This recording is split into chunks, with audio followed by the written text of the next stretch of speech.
Nick, I'll bring you in first. So what does this say about the health effects of what's known as PFAS? Yeah, it's an interesting question. The US government has done a huge evaluation of the evidence in the last couple of years, looking at the health effects of two PFAS contaminants, PFOS and PFOA. And what they found is that there is likely link to a number of cancer endpoints, so testicular and breast cancer, kidney cancer, and other health effects as well. And what they've done, they've set a standard, a threshold in which the US population is meant to be protected to a certain extent, and it's many magnitudes lower than the current level that we have in Australia. Which is causing great alarm this morning across the country. Marianne, it's not just, or is it just tap water that's presenting a risk here? What else could be a problem? No, certainly not. Our routes of exposure are vast and many. PFAS are used in a range of industrial paints and stain treatments. They're used in consumer products, everything from our clothing right through to dental floss.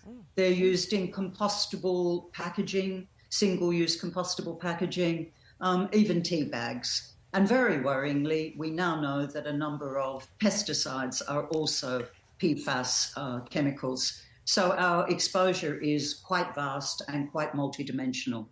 Wow, OK. So, Nicholas, the Sydney Morning Herald and The Age have a great article on this. So yes. If you're in an area, you can go check out if that affects you. But if you are in one of these affected areas where it's higher than average, we can see the map on the screen right now, how do we protect ourselves? I mean, obviously we want the government to come in and do stuff, but like real practical stuff. Am I going to let my kids drink that water in those areas? Yeah, look, until the water's tested, we don't know what the levels are, but we always want to take a precautionary approach. So if you have the resources and the money to buy a water filter, reverse osmosis water filter, we know that that reduces the levels. If in the meantime... That sounds expensive. It does, and absolutely this is a key issue because it's not an equitable solution for people, and this is why the government needs to take action. They need to be testing the water. It will come at a cost. That cost should be passed on to the polluting industries that have caused this issue, certainly not the taxpayer.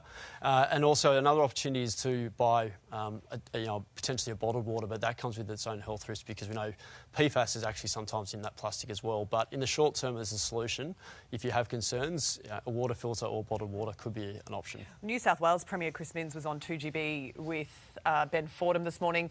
Marianne, he was saying that he believes, or all of his advice at this point is that the water is safe. He's looking at it, but he says the water is safe according to his advice. Do you agree with that? Well, it's safe because we have no other option but to drink our tap water. But the fact that you could classify a chemical like or a group of chemical like PFAS in water as safe just cannot be. Our standards, as the doctor has already mentioned, are much, much less stringent than overseas. So Australians are drinking an awful lot more PFAS than their overseas compatriots. I think the fact that the US regulators have come out and said there may be no safe level of exposure really highlights what a concern this is. So it's very hard to say things are safe or not, but what we do know is people have to drink tap water. And so I think the advice of doing the best you can with filters, that's great. And certainly we would be calling on the government to immediately provide financial assistance to residents to get filters in those areas where we know there is clear contamination. All right, well, tap There's a water lot more the government could do, but that immediately would be one way. Exactly. Well, tap water is a basic human right in this country, and we should be doing something about it. Marianne, we thank you so much, and Nick, thank you so much for being here too.